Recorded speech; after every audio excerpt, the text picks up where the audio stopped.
My name is Stefan. These are garage stories, the first shooting like this on our Adventure Moto Serbia channel.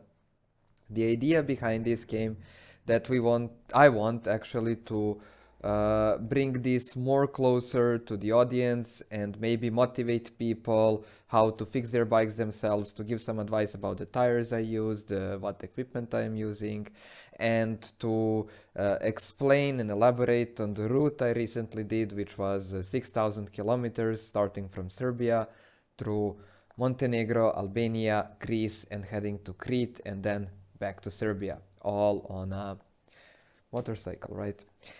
This is the point.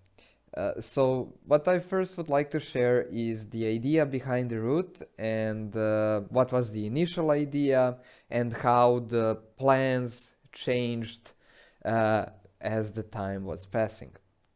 So the first idea was that me and my two friends decided to take to organize the TET route for us, heading through Montenegro, Albania, and part of Greece. One of the friends decided to stay in Serbia because of some personal issues, and the two of us started from Belgrade on June 11th, heading towards Bosnia. The route in Serbia was mainly tarmac. Not mainly, it was only tarmac, because we wanted to get to Montenegro as soon as possible and start doing some TET segments we never rode before. I think that most of us, which are riding off-road and especially with adventure motorcycles, we are doing that over the weekend. And it's usually 1 or 2 days riding if we are especially organized and if we find time. Besides our regular jobs and sources of income, we will maybe set aside 3 or 4 days maximum. So the need for this kind of adventure came. You always want to have 1 more day of riding. It's never enough. And this is how we came to conclusion, okay, let's go for 2 weeks or 3 weeks and let's do the complete TET route. Especially Montenegro and Albania, which are completely wild countries regarding off-road riding, and it was extremely interesting for us to try that segment. And also it's a demanding route in a sense of skills, so we wanted to test our skills. Basically, I will go back now. We started on June 11, heading towards Tara Mountain through Mokra Gora, and then going to the Kotorman border crossing with Bosnia and Herzegovina. From that border crossing in Bosnia, it's fantastic tarmac route heading to Visegrad, where we had a short break, lunch break, and then continued towards the border crossing Hum with Montenegro. Definitely a complete segment in Serbia, in Bosnia, and entering the Montenegro was a fantastic tarmac route of 350 kilometers, around 350 kilometers. Hum border crossing with Montenegro is extremely important for all adventure riders which are interested into riding the TET route in Montenegro, because the TET route in Montenegro starts exactly at that border crossing. So actually it's not important if you're sleeping in Bosnia and heading towards that border crossing early in the morning, or you will be sleeping somewhere in Montenegro and then going back actually to that border crossing to start the TET route. And that is what we did. We went to, it was late afternoon when we arrived to Montenegro. We went to Plužine. It's a national park, fantastic scenery with a lake and very relaxing mountain place in Montenegro, with very low temperatures for June, which is already summer. It wasn't cold, it was fresh. So we had a nice dinner in Plužine, slept over there, and tomorrow early in the morning we packed our bikes fully with all the luggage and headed towards the TET route. Now, I would like to make some, to go, to explain the preparation of the bike. And before I start talking about the route itself and how that the bike mechanically was fully prepared for the route, but me as a rider and someone who didn't had experience in long, constant off-road traveling mode, I overpacked myself. Basically what I did is that I packed 2 full side bags plus 1 full 50-liter top bag. And together with the luggage carriers and all the metal on the back of the bike, I think I had additional 60 kilos on the rear side. I didn't felt it that much on tarmac, but when we started riding off-road, the steering was really light up front, and also the handling of the bike was completely different, especially for Ténéré 700, which is a fantastically handling bike. It was designed that you enjoy the ride constantly, and it has excellent frame and excellent dynamics in doing an off-road with that much weight. That wasn't it. But anyway, I did enjoy the route, and then I got rid of the part of luggage somewhere in Montenegro. But I will explain all of that. So, yes, one more detail. I started the trip with the TKC 80 set of tires, front and back. I did complete maintenance, check everything. Valve clearance was done at 35,000 kilometers. Oil was changed before the trip. I didn't change the chain and sprockets. I only cleaned them, lubed them, and tuned them for the weight which was on the bike. So I left the chain to be to have a little bit more space than 48 millimeters. I set it without the luggage to be at 50 millimeters, so when the bike was full it was around 46, which was perfect. That's it. No special preparations. Besides that, bike now has 45,000 kilometers. When I started the route, the bike had 35,000 kilometers. So basically, we started the TET route. It was raining that day. We started at one segment, which was actually the beginning of the route. It was muddy, rocky uphill. Because of the weight and because of everything, the back wheel was slipping too much and bike couldn't go up the hill.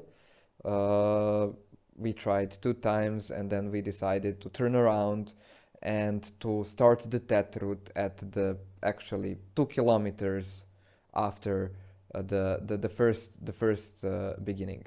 Because constantly in Montenegro, parallel with the TET route, you will have these small tarmac village roads. And whenever you find it difficult or you had some mechanical issues or something, Montenegro is not a big country, you can always return from TET, head towards the closest tarmac, and continue to the closest city or the populated place. So everything was fine. We did just a short reroute and started the TET. The first section of the TET is a mountain ridge where it's really easy, really easy.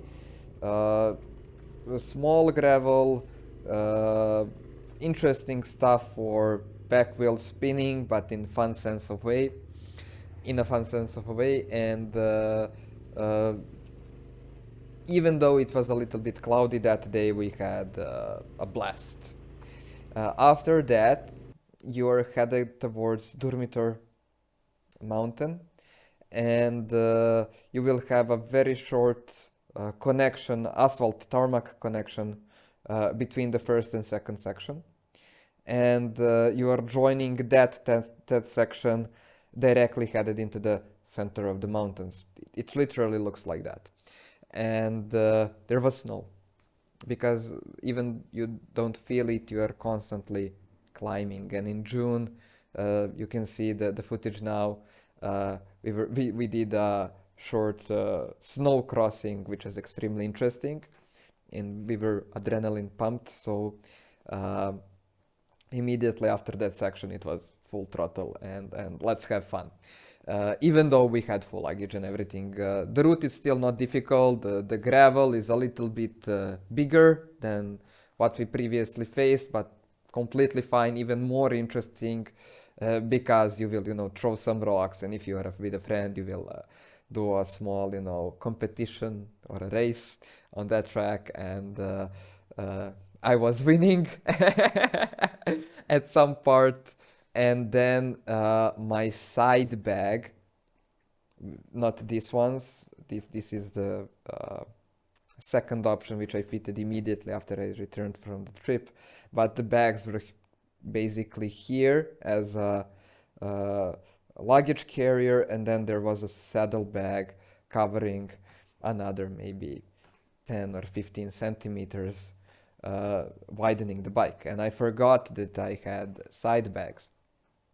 And there was a rock which was partially on the road, and because I'm constantly doing off-road without luggage or with very light luggage, it was in my mechanical memory, yes, okay, I am going next to it, it's okay. I even added some throttle, to make it more interesting for myself, and then my side bag hit the rock, and I spinned like I'm in a roller coaster. The bike completely turned around, and I fell below the bike. The positive side is there was a mud hole next to it, so I fell into the mud, which a little bit softened the hit, and nothing was wrong with me, neither with the bike. So it was, I had a lot of luck, because that section is okay for motorcycles, even for jeeps and light off-road vehicles. All is good. You have enough. The road is wide enough. But immediately after the road, on one side you have uphill and very steep uphill, but on the other side of the road you have very steep downhill. And bike literally, when I turn around, the wheels hit the end of the road next to a cliff. And that was the only fear later when I saw what happened.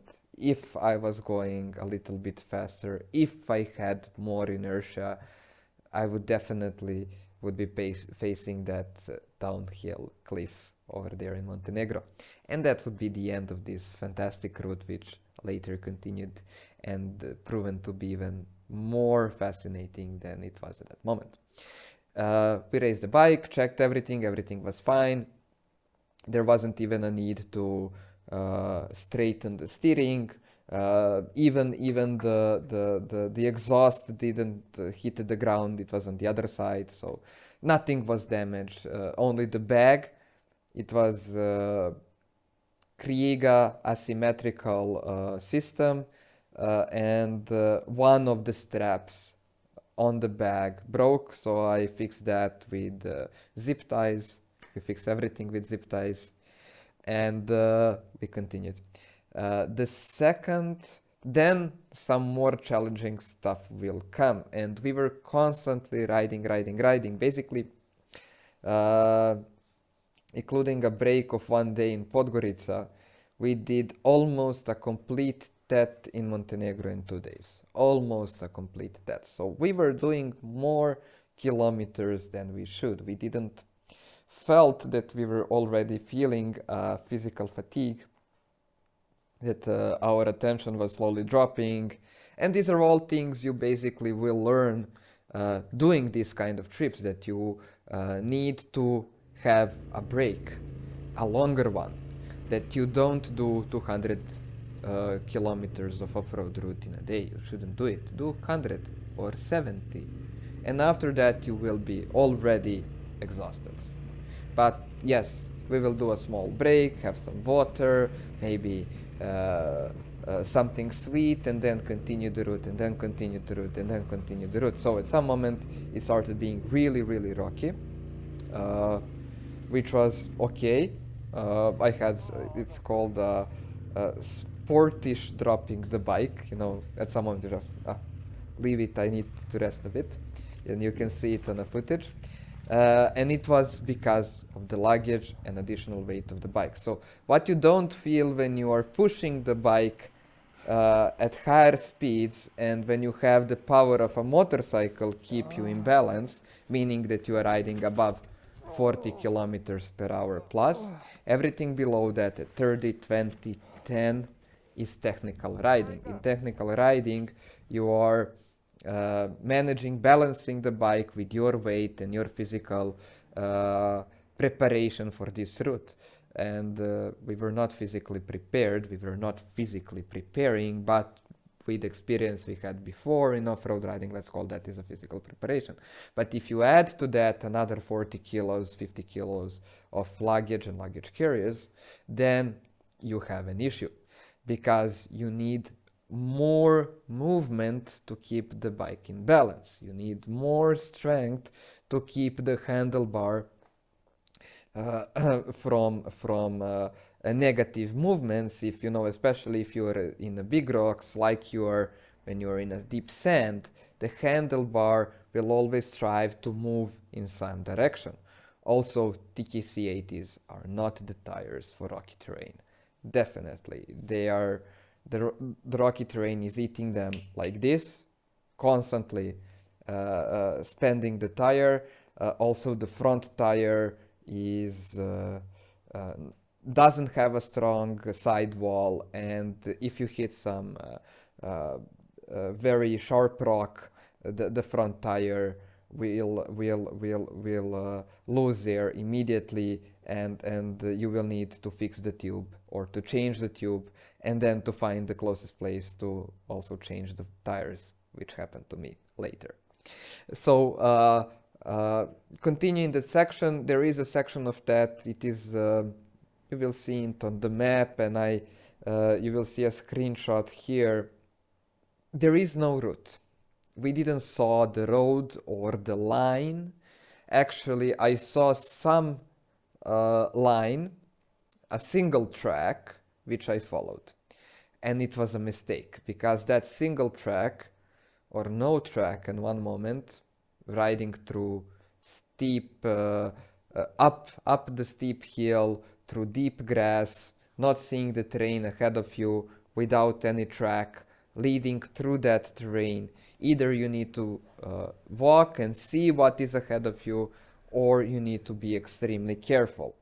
I did neither of those two things.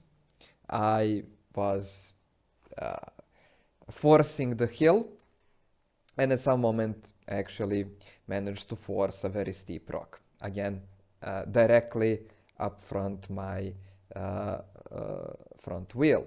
And exactly what I explained before happened to me. The front tire had a hole in the size of an eye, and inner tube was pinched immediately, and of course I even fell off the bike, because it was not slowly losing air type of process, and it was the front tire bursted, basically. It was poof, and I lost balance because I lost the front wheel while I was on the rock.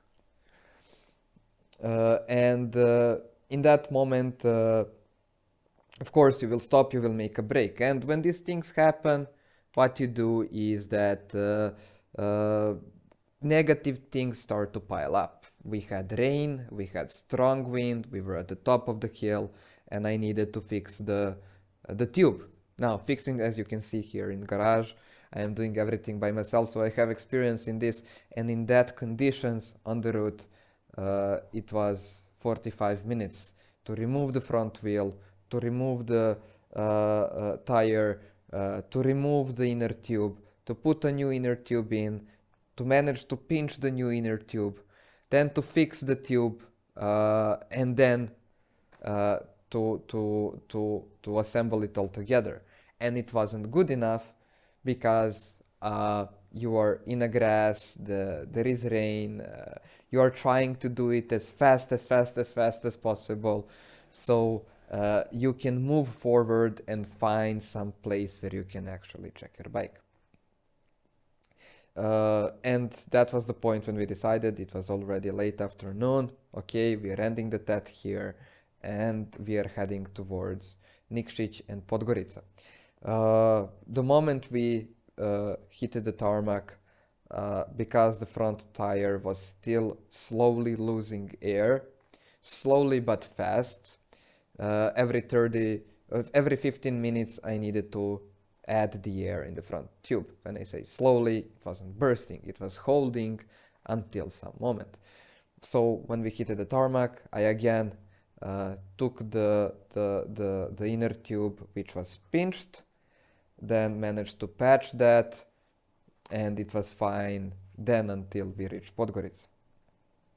Because it was a physical challenge as well, we were raising the motorcycle for 3 or 4 times altogether, and it wasn't also just a demanding riding, it was a physically demanding riding. A friend of mine who was with me on the route riding KTM 950, he decided to end the route tomorrow and to head to some vacation and to use the days he has off work to actually relax and not to continue working in off-road conditions.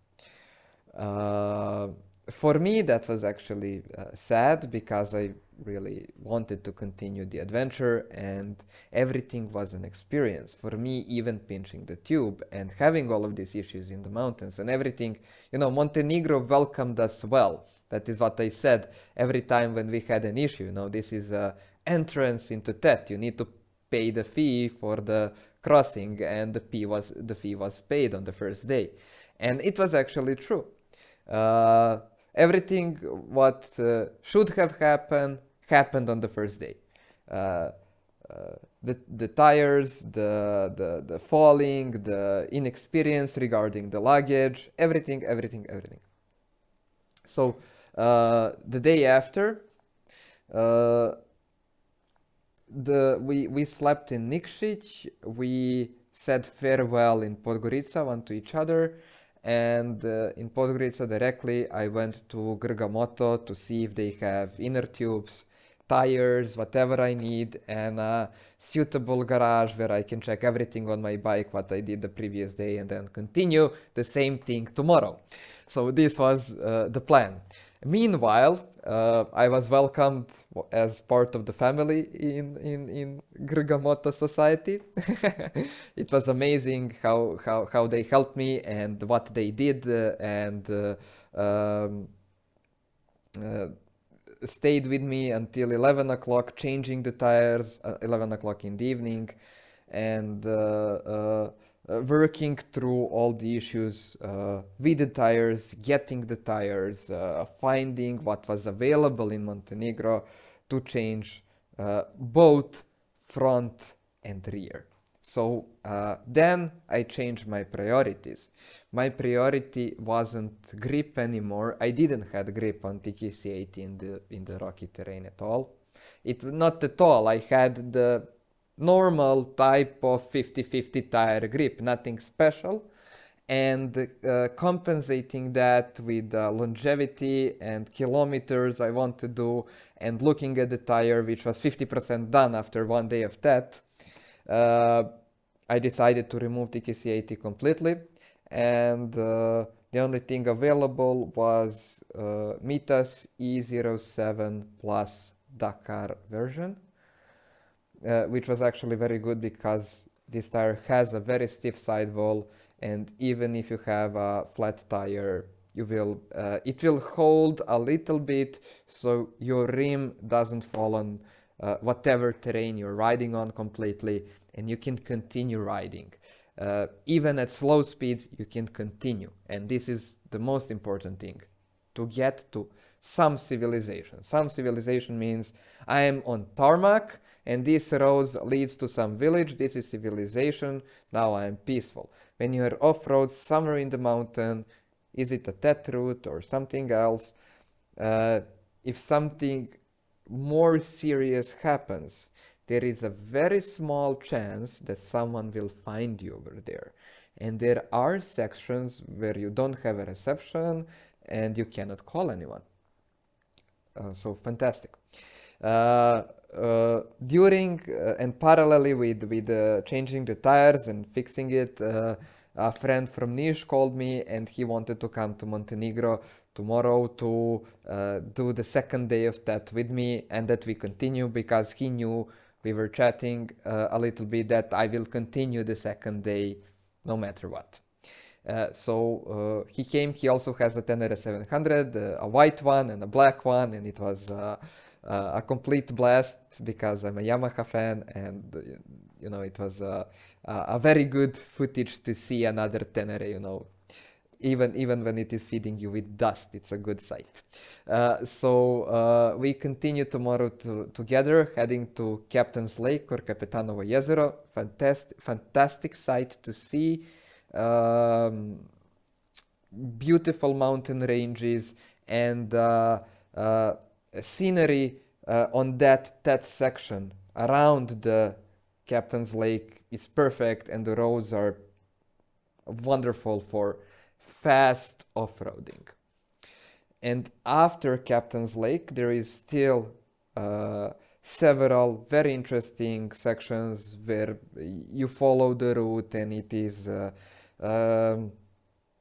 technical and not that technical, and you know, the route is okay, it will give you some challenges, but then after that it will give you some cookies, and it's altogether an experience. And after that we arrived at what I think was physically the most demanding section of that. Yeah, one more thing. When I was at Grgamoto, I decided to lose the complete 50-liter top bag, together with my camping equipment, everything I left there. Still, thank you, Grga, for safekeeping it after a month. I will come to Podgorica to pick it up soon. And I left everything over there just to reduce weight. And it was perfect that I did that, because this route was very physically, technically demanding. You constantly need to balance the bike, and you're not doing that for 5, 10, 15, 20 minutes, you're doing that for 2 hours. So as long as you think, okay, I'm in a good physical conditions, you're not. And the point is, your muscles will start burning. You will feel like they will separate from the bones. It's really because you're not squeezing the bike. You don't want to squeeze the handlebars. You don't want, but you need to keep yourself in balance with the motorcycle. And by doing this properly, meaning not standing on foot pegs, but having like being a second shock absorber for yourself, and doing it in a low manner, because you are doing a very technical slow off-road on a 250 kilograms machine, it is physically demanding. But because we paid our dues the day before, there were no issues. It was demanding. After technical downhill, a very short tarmac, and very short fun, just to, you know, TET does this, you know, it will give you a segment where you're, you know, oh, now we did the worst part, and now it comes, you know, back wheel spinning type of fun. No, you're not on track. But, you know, TET likes to do this, you know, to give you some confidence, then to fuck you up. At that one moment, after the rocky terrain, it will come loose dirt. and I think it was worse because it is uphill and you need some traction. E-07 Dakar were fine. I think TKC 80 would be behaving the same as E-07. The friend of mine who was also on Ténéré, he did the route on Scorpion Rally's STR. So tires are a bit difficult to. We will talk about them. We will talk about them. You can't win it all. You always need to make a choice. So basically, it is uphill, but it was, you know, you are going. At some part, you will face a narrow middle section on the road with very deep roots on both sides from tractors or something, and everything is loose. So this was the only part where I really felt afraid, because if I stopped in any of these sections, I don't know how we would be pushing the bike upward, or would I be able even to start, and the back wheel was constantly in a spinning motion. So you're constantly throwing the back wheel and you need to balance it. And it was going, but we pushed it through. And now looking at that section, it was wow. It was wow. Because at some moment, okay, you will have these flat sections because you're climbing, and it's a mountain climb with bends, very tight bends, and then you will have some flat section, and then you will have a view which is out of this world. And then, you know, you think you saw God, and then you continue, but you didn't. It was just, you know, an empty space to relax and then back to work again, you bastard. So this was TET in Montenegro, that section. What if you are unsure or unwilling, or you just want to do riding for joy and you don't want to face these technical, difficult, blah blah blah sections, it's I would suggest the first section of the Montenegro. So from Bosnia to Montenegro border crossing until Captain's Lake. It's fantastic scenery. It's really not that difficult to ride if you don't have a bus on your motorcycle as a luggage, and or if you're not pulling another motorcycle with you in a bag for spare parts. So everything will be fine, and I would strongly suggest that you bring a camping gear with you, but whatever you buy from camping gear, just pack it small, and buy the smallest tent, buy the smallest sleeping bag. Don't buy a mattress, or if you're buying the mattress, find the smallest one. That's the point. So I wasn't thinking like that, and I packed too much stuff. The tools I would still bring with myself.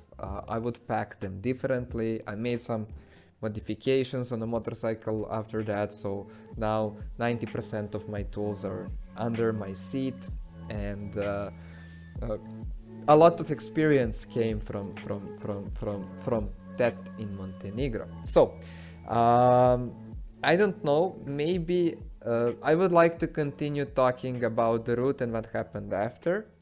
What I want to say that my friend who actually came only to have a TET route with me to finalize the Montenegro and not to leave me to do it alone, which was smart, that we came together. He decided to, well, actually he needed to go back home for work and for family. And it was my decision, should I continue the route or should I end it or do something else? And I decided to continue the route riding by myself. And actually, as much as it was adventure doing TET and being in Montenegro and having so many things happen in just 3 days, actual adventure starts when you start riding by yourself without companions. This is when your experiences are on steroids, and when you're in nature or when you're off-roading, everything has much stronger impression on you. And I'm not talking that you're riding differently, you can ride as you ride, but the impression you will have by riding by yourself is completely different, and I will cover that starting from Albania in the next video. Thank you for watching. Bye!